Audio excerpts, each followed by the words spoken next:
Assalamualaikum warahmatullahi taala wabarakatuh. Saya Muhammad Haziq Husaini bin Nur Hisham. Saya ingin uh, memperjelaskan mengenai pengajian Malaysia, iaitu tajuk Dasar Kebudayaan Kebangsaan.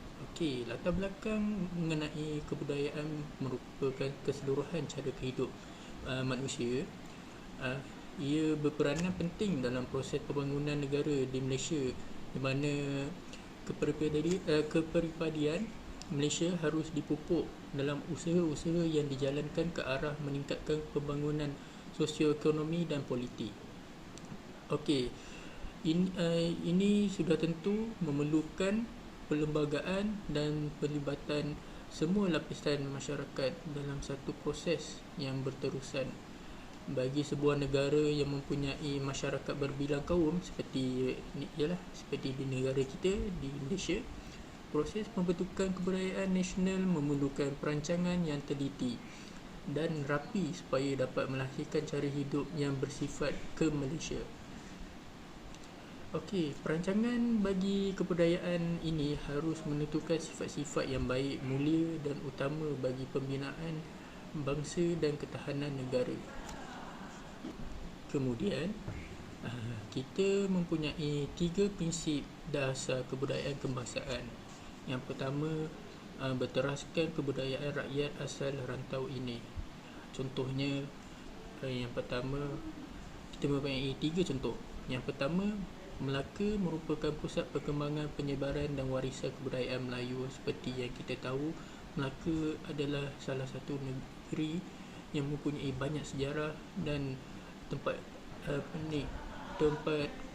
perdagangan yang sangat besar dahulu. Kemudian kedua, kebudayaan serantau digambarkan dengan penggunaan bahasa Melayu.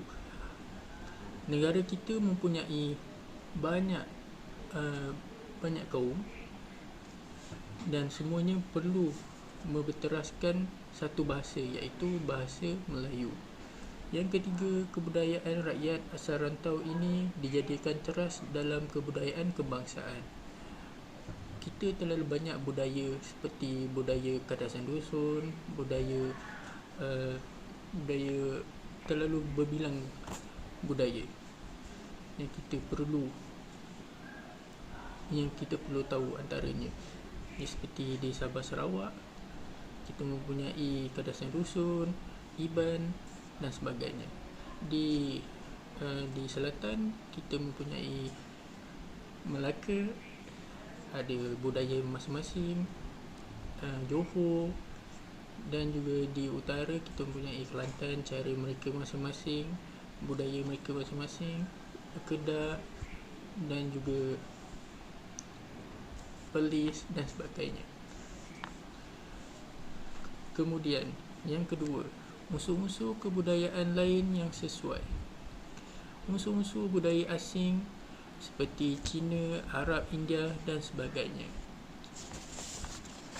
Seterusnya,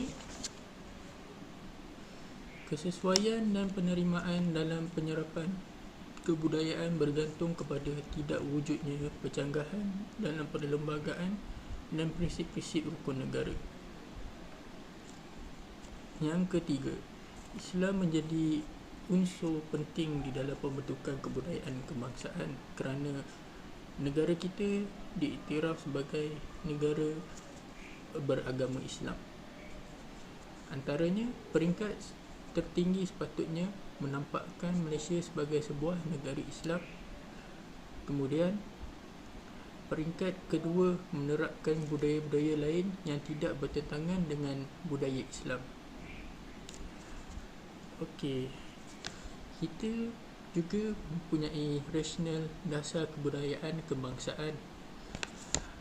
Antaranya, pengubahan dasar kebudayaan kebangsaan merupakan langkah penting untuk mengekalkan perpaduan, menjadi garis panduan ke arah membentuk dan mewujudkan serta mengekalkan identiti dan perpaduan dalam masyarakat.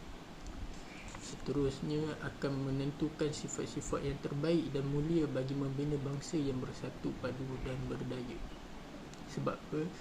Sebab kita negara yang terlalu banyak kaum. Contohnya China, India dan Arab.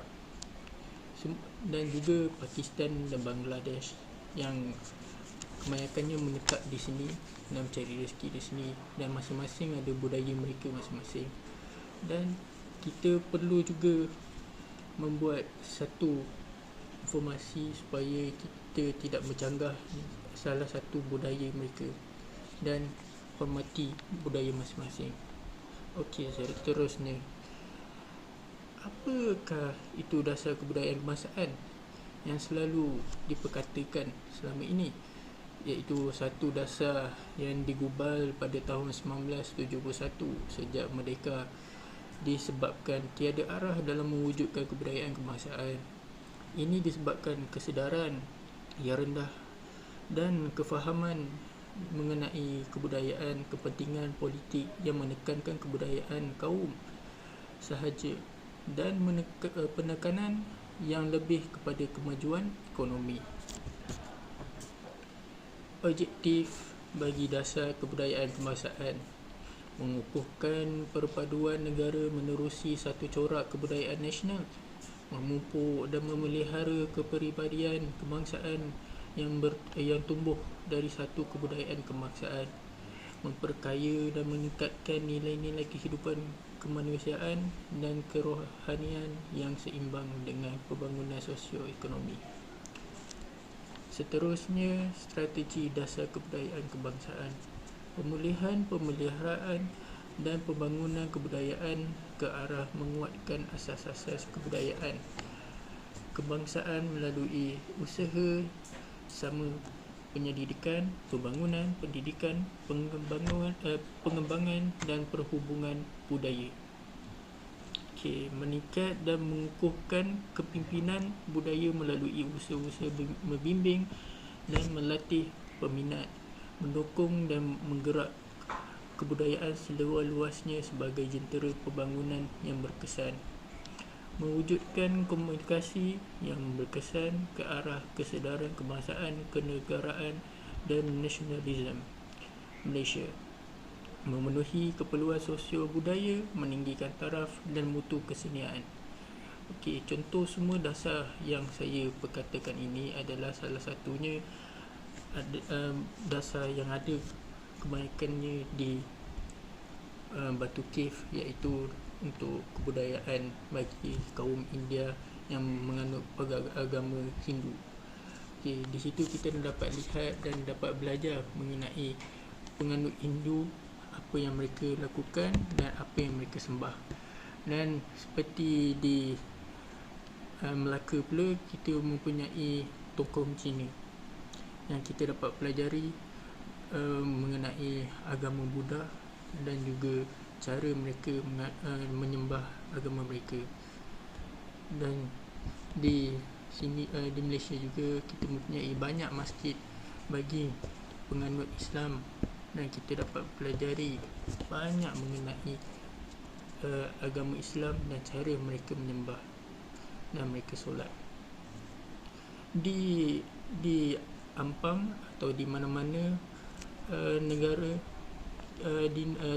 di mana-mana negeri kita mempunyai church yang kita dapat mempelajari mengenai penganut agama Kristian dan cara mereka sembah dan cara mereka melaksanakan rukun agama mereka.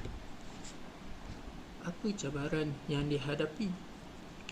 Salah satunya, setelah lebih 50 tahun kita merdeka, kita masih belum dapat melihat satu bentuk kebudayaan Malaysia yang baru.